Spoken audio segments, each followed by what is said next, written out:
O tema é Abacuque 2,14, certo?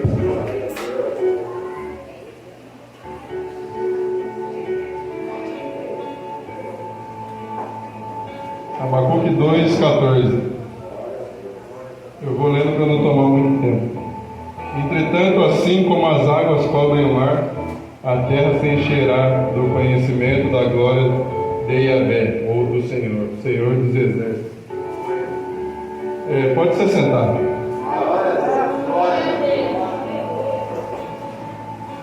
Só que eu não vou, Deus não quer que eu fale sobre o tema. É que a gente lê o tema por respeito, pela festividade, tudo.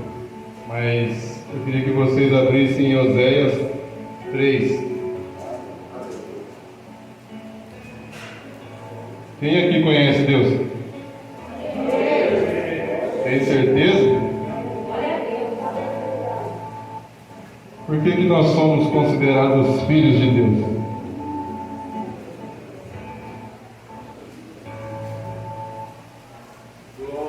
Ninguém conhece Deus, não?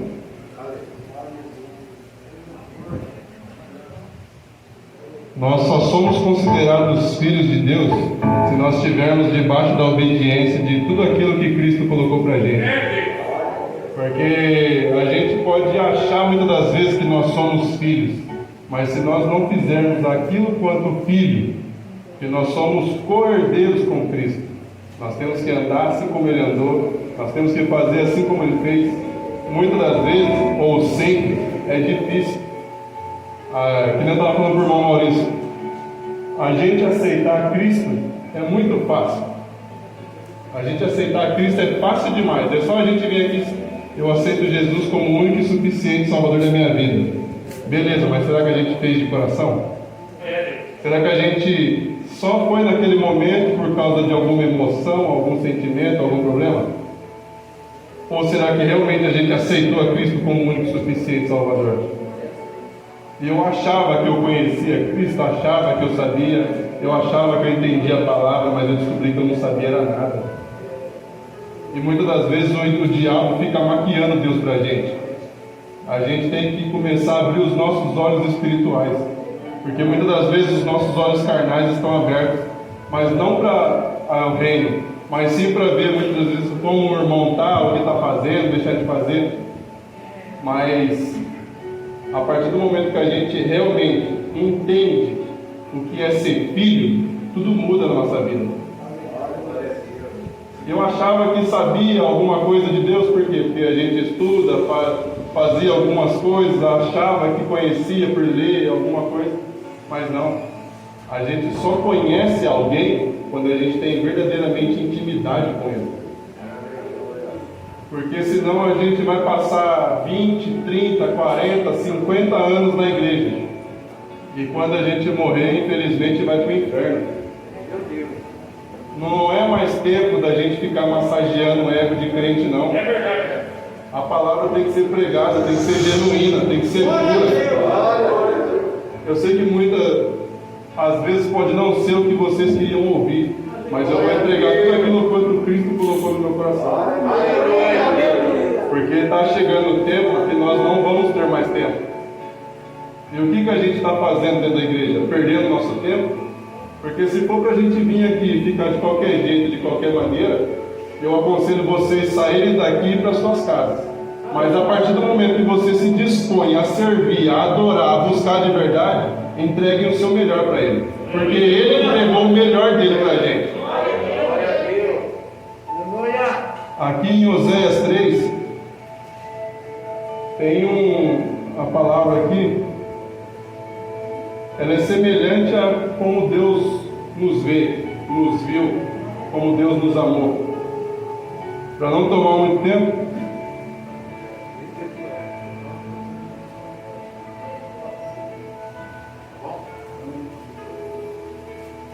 Oséias 3. Então Yahvé, ou o Senhor, me ordenou: vai outra vez até a tua mulher e a trata com amor, ainda que ela seja amada por outro e viva em adultério.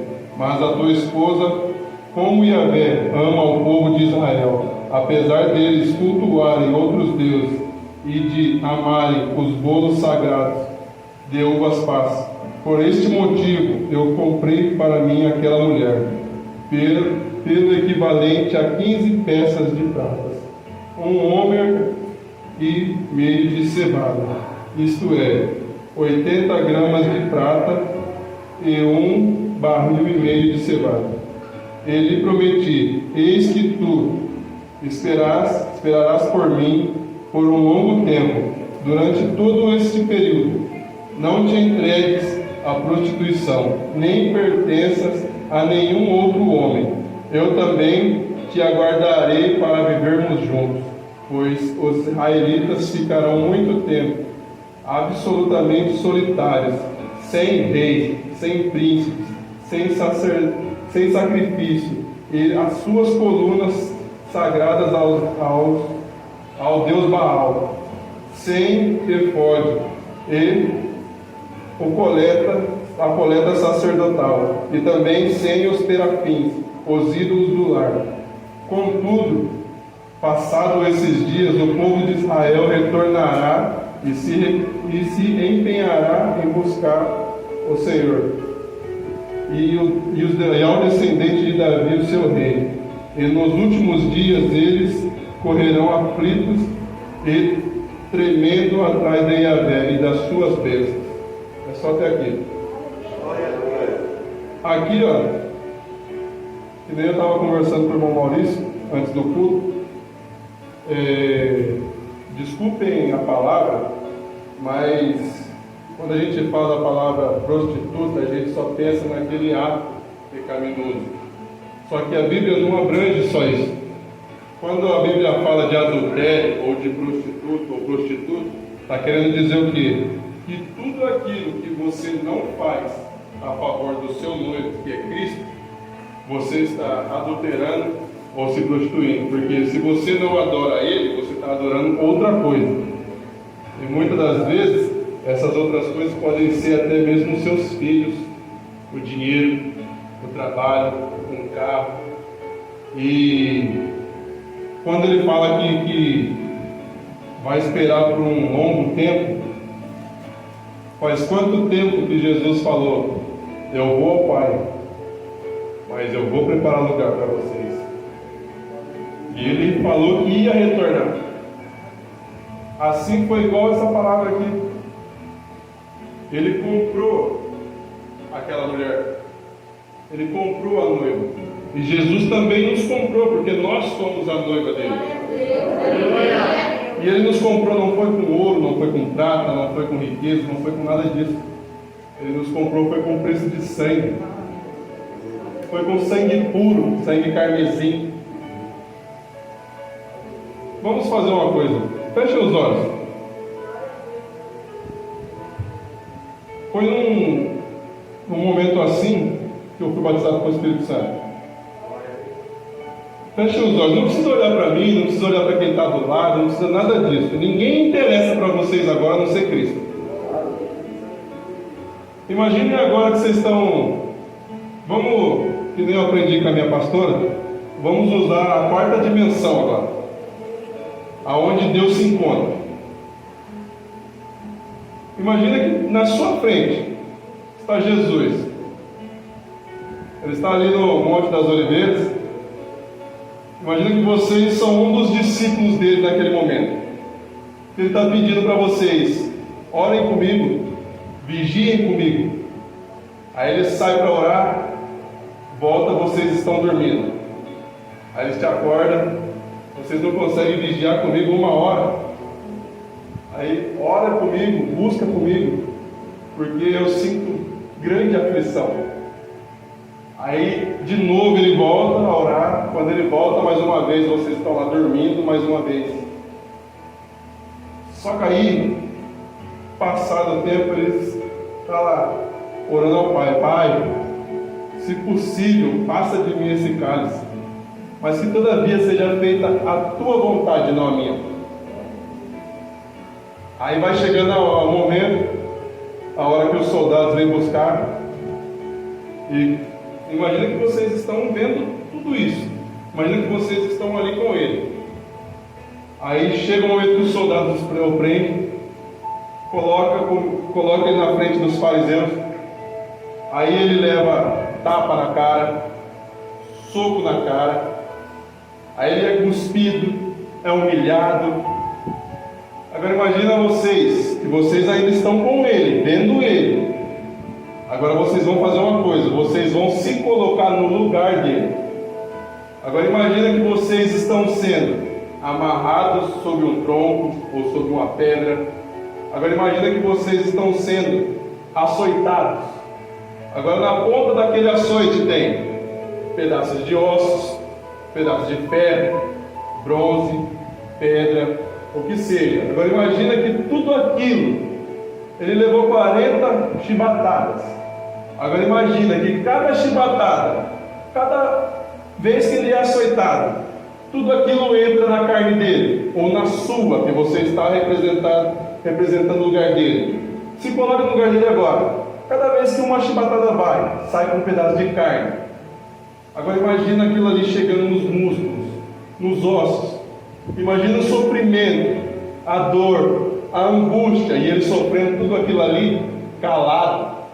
Ele sofrendo tudo aquilo ali sem murmurar, sem reclamar, como uma ovelha muda, prestes a ir ao matadouro. E aquilo ali não sendo o suficiente, pegaram uma coroa, falaram que ele era o rei dos judeus. Agora imagina vocês aí, o couro cabeludo é uma parte das mais sensíveis que nós temos no corpo. Agora imagina aquela coroa com espinhos aproximadamente de 5 centímetros. Agora imagina tudo aquilo ali entrando no couro cabeludo. A dor, a angústia. Vocês podem pelo menos tentar imaginar um pedacinho disso. Não sendo o suficiente, arrancaram suas vestes, colocaram sobre ele uma capa vermelha e falaram: eis aqui o rei dos judeus. E cuspiram mais uma vez, esbofetearam a sua cara mais uma vez. E mesmo assim, ainda não sendo o suficiente, colocaram uma trave, amarraram aos braços dele abertos, fizeram ele caminhar por uma distância enorme. Agora imagina vocês com as costas dilaceradas, com aquele madeiro preso nos seus braços, sobre os seus ombros ou as suas costas. Imagina vocês caminhando, cambaleando, caindo. Imagina vocês não tendo mais força. Agora imagina que vocês estão chegando no Gólgota, no Monte Caveira, aonde ali só estava amarrada as mãos. Mas quando ele chegou naquele lugar, deitaram ele no chão, pegaram um prego de aproximadamente 20 centímetros, atravessaram o seu pulso. Imagina a dor que é quando a gente enfia um espinho, um estreito, alguma coisa na pele, a gente já sofre. Agora imagina um prego de 20 centímetros atravessando o pulso. Tenta pelo menos sentir um pedacinho da dor que ele sentiu. Os seus pés também foram perfurados, mas nenhum osso se quebrou, porque tinha que se cumprir a palavra de Deus. E agora ele é pendurado. E quando você é pendurado, daquela forma de cruz, quando ele era crucificado, o peso do corpo ficava tudo sobre os braços. E quando chega nesse momento, a pessoa não consegue respirar direito, não consegue levar o ar aos seus pulmões. Agora imagine ele naquela angústia, naquele sofrimento. Ele olha para o pai e fala: Pai, perdoe-os, eles não sabem o que fazem. Pai, perdoe-os, Pai, perdoe-os, Pai. Agora imagina que no último suspiro, ele olha para o pai e fala: Tetelestai, está consumado. Ali foi pago o preço pela sua alma, ali foi pago o preço pela sua vida. E sabe o que a gente faz no dia de hoje? Crucifica ele todos os dias. Sabe como que a gente crucifica ele? Negando, não fazendo aquilo que ele nos mandou, não obedecendo a tua palavra, deixando o nosso próximo à míngua muitas das vezes, sendo que a gente pode ajudar.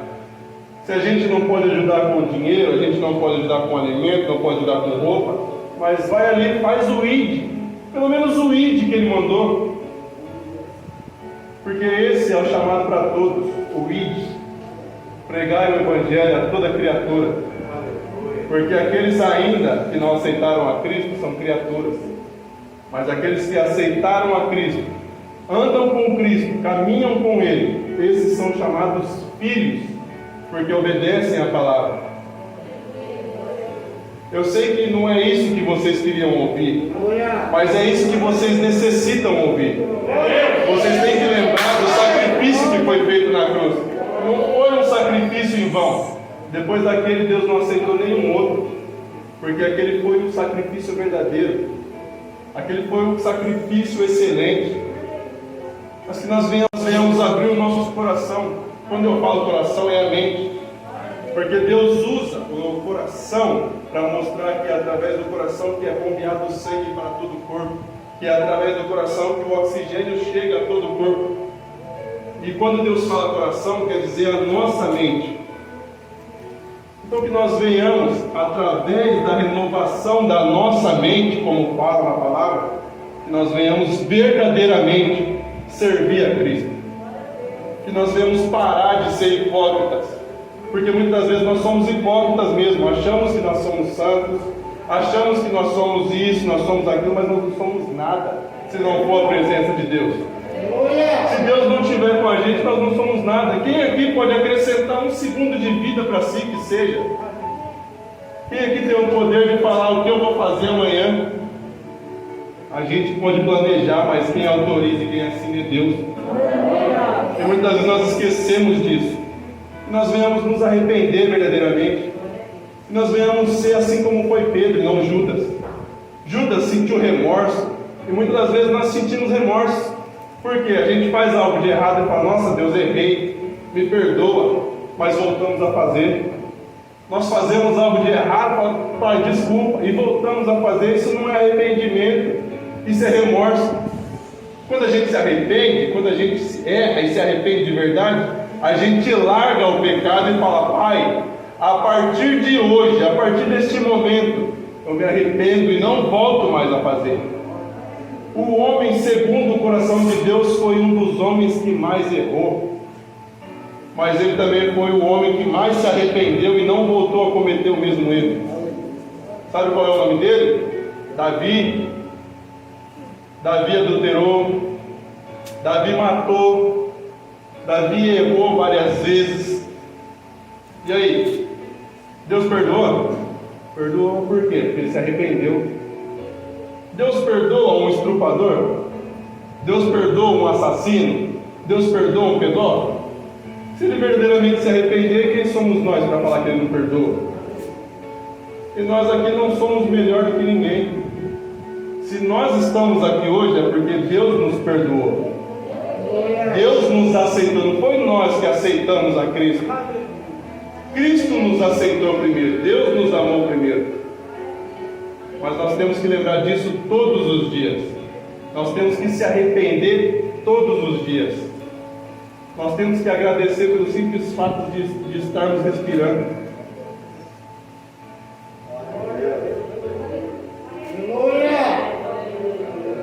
Uma coisa que eu aprendi há pouco tempo foi sobre cura interior. Eu vou perguntar para vocês respondam para vocês mesmos. Tem alguém ou alguma pessoa que te fez mal? Tem alguém ou alguma pessoa que muitas das vezes a gente fala assim, não, eu perdoei, eu deixei de lado. Mas quando a gente lembra daquilo que fez ou olha para a pessoa, vem aquele sentimento ruim. Porque eu vou falar para vocês, se vocês tiverem isso, se consertem. Porque isso é feridas na alma.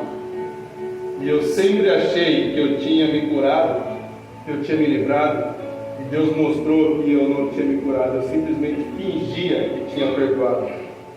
Porque o perdão, verdadeiramente, o perdão sincero, é como se fosse um machucado. Se a gente estiver com um machucado, a gente fala, não, perdoa. Mas aquele machucado estiver com casca, só aquela casquinha por cima, se a gente encostar ou bater, volta a doer, volta a sangrar. Mas quando a gente perdoa verdadeiramente, é como cicatriz. A gente pode encostar, pode barrar, a gente não sente nada. A gente lembra de como aconteceu, mas aquilo não nos afeta mais. Então que nós venhamos aprender a liberar o perdão. Mas não é perdão da boca para fora, ou simplesmente para falar, eu te perdoo. Primeiramente, o perdão é uma escolha, não é um sentimento, é uma escolha. Eu escolhi perdoar e conviver com você. Que nem a gente tem que pregar o que vive e viver o que prega. Se eu estou falando para vocês de perdão, é porque Deus me fez fazer algo que eu achava que eu já tinha esquecido. Que nem eu estava conversando antes do culto. Eu odiava meu pai. Odiava mesmo. Eu não tenho vergonha de falar hoje porque eu me livrei disso. Deus me curou disso. Sabe o que é odiar uma pessoa? É você olhar para ela e ter vontade muitas das vezes até de matar aquela pessoa. Isso é ódio. Mas graças a Deus, Deus tirou isso de mim. Porque no exato momento que Deus tirou isso de mim, eu fui, confessei tudo aquilo que eu sentia para Ele, todo o ódio que eu sentia. Eu confessei mesmo, do jeito que eu estou falando aqui com vocês. Eu falei, eu te odiava por isso e por isso. Mas graças a Deus eu tive um encontro verdadeiro com Cristo. E Cristo me curou, tirou todas as feridas que eu tinha na alma. E eu disse mais, eu falei, a partir de hoje, eu quero que você faça parte da minha vida. Porque perdoar não é você falar, eu perdoo e deixar a pessoa de lado, não. Perdoar é você orar por aquela pessoa, interceder por aquela pessoa, buscar por aquela pessoa, ajudar aquela pessoa. Isso é perdoar, isso é perdão de verdade. E eu cheguei para ele e falei, a partir de hoje eu quero que você faça parte da minha vida e da vida dos seus netos. Se você precisar de algo e eu puder te ajudar, você pode contar comigo. Por quê? Porque Deus me curou. E eu quero que vocês tirem um minutinho para pensar, qual é a ferida que vocês têm na alma? O que é aquilo que te aflige, que te afeta, que te magoa, que te entristece, que muitas das vezes causa até dor? E que vocês venham orar e falar, Deus, que o Senhor venha trazer luz ao meu coração, ó Pai.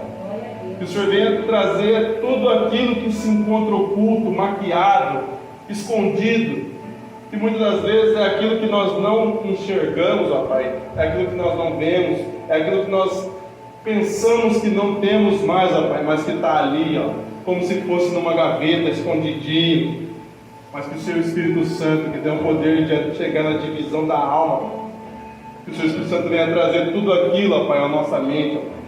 Que o Teu Espírito Santo venha trazer, ó Pai, que nós venhamos confessar a Ti, ó Deus, tudo aquilo que nós temos escondido, Pai, tudo aquilo que temos de trevas no nosso coração, ó Deus. Que o Senhor venha trazer luz ao nosso coração e venha revelar. Que o Senhor venha colocar tudo isso, ó Pai, para fora. Que o Senhor venha trazer verdadeiramente a cura, ó Pai. Que nós venhamos sair, não da mesma maneira que nós entramos, mas que nós venhamos sair daqui sarados, renovados, ó Pai, transformados pelo poder da Tua palavra. Porque eu, Pai, de mim eu não tenho nada para vocês. Se não for Cristo, se não for o Espírito Santo, se não for o Pai, de mim não tem nada. Eu não sou nada se não for da presença dEle. Eu falei, Deus, antes de eu sair da minha casa, eu orei e falei, Deus, se o Senhor não falar comigo, se o Senhor não encher para mim falar, colocar tudo aquilo que o Senhor tem para o seu povo, Pai, que no momento que eu pegar o microfone, eu vou simplesmente agradecer a minha oportunidade e devolvê-lo, porque eu não quero fazer de mim, porque simplesmente se eu falar não vai acontecer nada. Mas também não adianta nada o Espírito Santo falar para vocês, interceder por vocês, mas ao mesmo tempo vocês ficarem cocheando em dois pensamentos. Se vocês verdadeiramente não usar a fé, porque a fé é o firme fundamento das coisas que não se veem, mas a prova e a certeza de tudo aquilo que se espera. Então que nós venhamos usar a nossa fé para trazer tudo aquilo que ainda não está nesse mundo físico, mas trazer a realidade. A nossa pastora falou algo na igreja, que mexeu muito comigo. Ela estava falando sobre Jacó. Quando ele foi enganado por várias vezes, mas nessa ele foi enganado. Ele tinha feito um acordo com o sogro, mas o sogro o enganou mais uma vez. E ele colocou ali aquelas varas salpicadas, manchadas, na frente das ovelhas fortes, que ele não queria ovelhas fracas. Ele já estava vendo as ovelhas que iam nascer, manchadas e salpicadas, que eram para ele. E no mundo espiritual ele já estava vendo, ele já estava contemplando. Então o que ele fez? Ele simplesmente trouxe do mundo espiritual para o mundo físico. E nós devemos fazer assim também. Assim como o pastor aqui falou para a gente orar para as pessoas que estavam enfermas, pela Cristiane que se encontra enferma na casa dela, nós temos que orar desse jeito, já enxergando a cura, já agradecendo pela cura. Porque a gente fala, eu creio, eu tenho fé, mas a fé sem obra, ela é morta.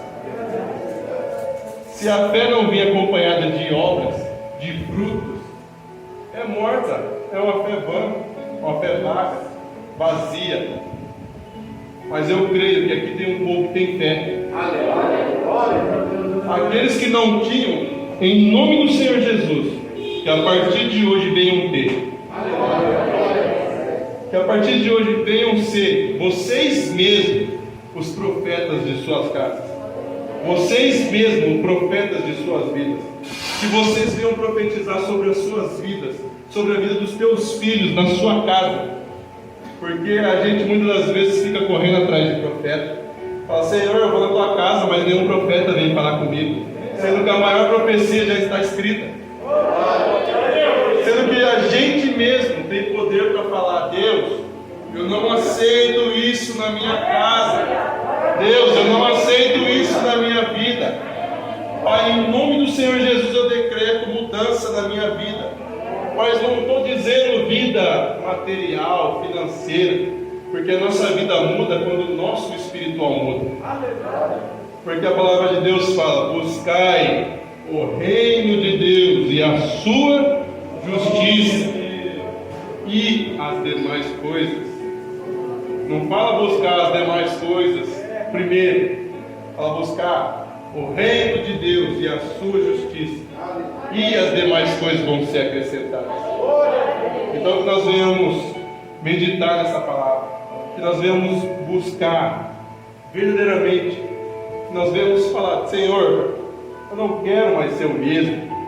Senhor, se eu vivi uma vida hipócrita até hoje, que o Teu Espírito Santo venha me mudar, que o Teu Espírito Santo venha me moldar conforme o Teu querer, a Tua vontade. Pai, muitas vezes a gente fala assim, Pai, eu não sei qual é o meu propósito, Pai, eu não sei o que o Senhor me chamou, mas a gente não sabe por quê, porque a gente não conhece a palavra. Deus chamou todos aqui para pregar o Evangelho. Deus chamou todos aqui para falar do amor dele. Muitas vezes a gente fala, Senhor, qual que é o meu chamado? Senhor, qual que é a minha vocação? Senhor, mas a gente já sabe e não quer. Eu, por muitas das vezes, eu corri. Os outros falam assim, você vai ser pregador, você vai ser isso, você vai ser aquilo. Eu falei, eu? Tá vendo aquele negão ali, ó? O brutinho? Pergunta para ele como que eu me vestia. Eu falava, eu vesti um terno? Jamais.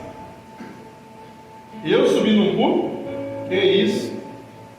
Eu pregar sobre a palavra? Não vou. Mas sabe o que é bom?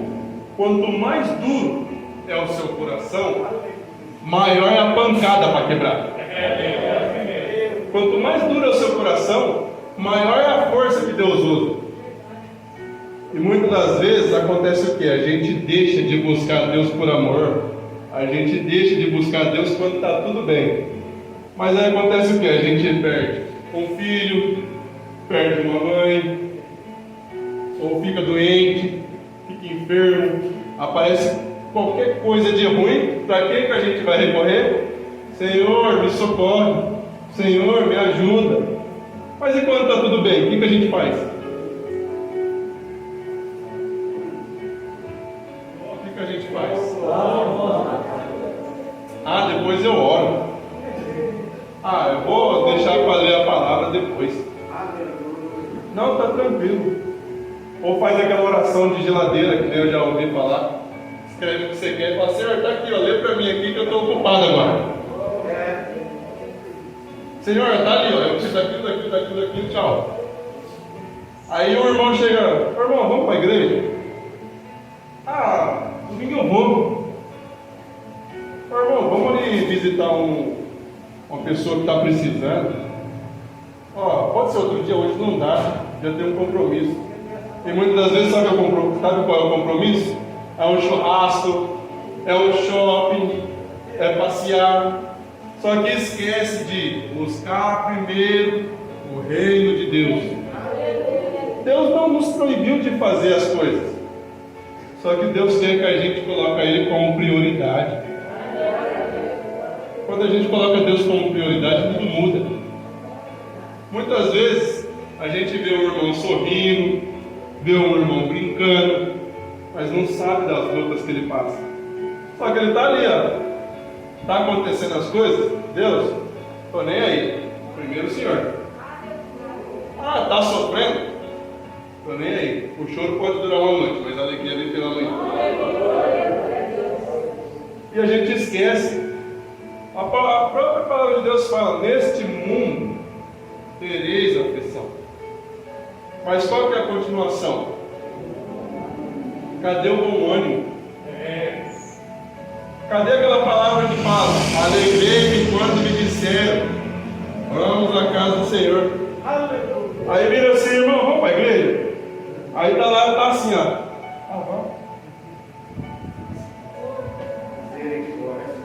Sabe quando começa o seu culto?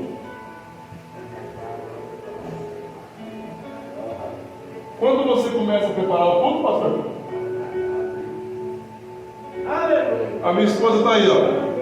Antes da gente vir para o culto, nem que seja 40 minutos, meia hora, uma hora, não importa.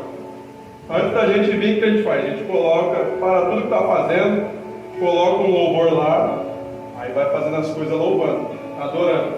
Porque a gente tem que começar dentro de casa. A minha filha, às vezes do nada, ela começa um louvor e fala: vai pai, continua.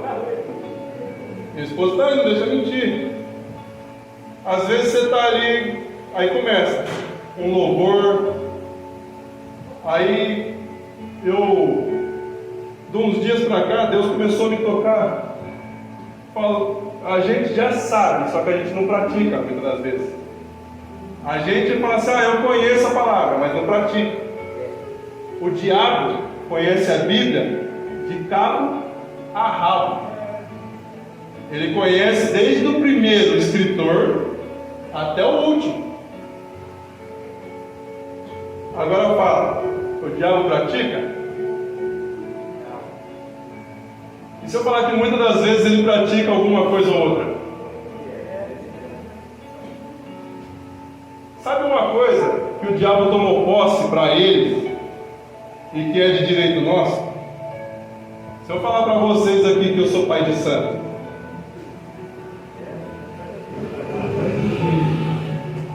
o que vocês pensam? Eu sou pai de santo. E aí? O que vocês falam para mim? Ah, tá vendo? Pelo menos um entendeu. Quem é santo na nossa vida? Os nossos filhos aos olhos de Deus não são santos? Quem é o pai? Vocês não são pais e mães de seus filhos? Quem que é pai de santo e quem que é mãe de santo? E muitas das vezes a gente deixa esse título para quê? O diabo. O diabo tomou posse disso. E a gente fica como? Não, ali ó, vai o pai de santo ali ó. Pai de santo que nada. Na onde que ele é pai de santo? Se santos são os nossos filhos. A primeira vez que eu escutei isso, eu fiz igual a vocês. Como assim? O pai de santo ali em cima. E muitas vezes a gente deixa o diabo roubar tudo aquilo que é nosso para ele. Verdade. Sabe uma coisa que a gente devia fazer com excelência? Já viu num centro, num terreiro, como que eles fazem a preparação para cultuar? Você já viu como eles se entregam de verdade? Você já viu como eles preparam tudo nos mínimos detalhes? E a gente, como que a gente faz muitas das vezes? De qualquer jeito. Deus não quer de qualquer jeito. Verdade. Deus não quer. Deus, Ele é excelente. Quando Deus nos dá alguma coisa, Ele não nos dá de qualquer jeito. E se a gente recebe alguma coisa que a gente não gostou, é porque a gente pediu mal. Você quer ver? Você pode falar assim: Deus, eu preciso de um carro. Ah, pode ser um Fusquinha, pai. Aí quando a gente recebe um Fusquinha, fala: nossa, Deus, você me deu esse carro. Mas não estou falando por causa de bens materiais, não. Eu estou falando pelo que a gente pede. Aí a gente recebe e não gosta. Por quê? Porque a gente não sabe muitas vezes pedir. Jesus não falou: tudo aquilo quanto vocês pedirem em meu nome, o Pai lhes concederá, se for conforme o querer e a vontade dele. Se não for para o seu ego, se não for para o seu orgulho, se não for para você afrontar seu irmão, se for para você ajudar o teu próximo, fazer a obra, abençoar alguém. Não é assim? E muitas vezes a gente não sabe pedir. A gente fala: Deus, abençoa meu filho, mas vai abençoar no quê? Em que você quer que Deus abençoe o seu filho? Deus quer muitas vezes que nós especificamos as coisas para Ele. Ele sabe o que a gente vai pedir. Sabe quem foi o primeiro a falar assim: Deus sabe? Deus sabe de tudo? Sabe quem foi? O diabo. Quer que eu prove para vocês que ele foi o primeiro?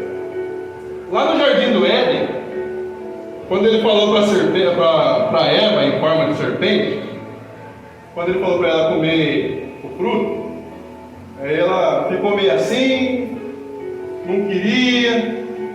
Aí ele falou assim: Deus sabe que se você comer da fruta, você será igual a Ele, você terá conhecimento do bem e do mal. E muitas das vezes a gente usa isso também. Ah, Deus sabe. Ah, Deus sabe de tudo. Ah, eu não preciso nem pedir, porque Deus já sabe. Realmente Ele sabe. Mas Ele quer que nós confessamos da nossa boca. Muitas vezes a gente tem coisas que nós temos que orar em pensamento. Porque tem coisas que tem que ser nós e Deus. Mas tem coisas que a gente tem que orar confessando com a nossa boca. Porque tem coisas que tem que falar para o mundo espiritual inteiro ouvir. Tanto a parte boa do mundo espiritual quanto a parte ruim. Você quer ver? Quando você está exortando, expulsando um demônio, você olha o pensamento, fica assim. Ou você fala: sai em nome de Jesus. Não é assim que a gente faz? Não é assim que a gente aprendeu? E por que a gente não pratica? É Deus. A palavra de Deus fala que a gente erra, a gente peca, porque a gente não conhece as Escrituras. Sabe por que a gente não conhece? Porque a gente pode até ler, mas a gente não medita. Sendo que a gente tem que meditar na palavra de dia e de noite. Sullivan, pega o violão aí. Fala, você vem aqui também. Glórias a Deus. Tem uma coisa que a gente deveria fazer. Sabe o que é? Fala: Senhor, eis-me aqui. Usa-me a mim. Mas a gente tem que falar com sinceridade. A gente tem que falar com verdade. Muitas vezes a gente não faz isso. Pode vir aqui também, mestre. Pode vir. Glória a Deus. E se deixar, a gente fica aqui muito tempo. Mas se eu passar daqui, como eu falei para Deus, já não vai ser do Espírito Santo, já vai ser de mim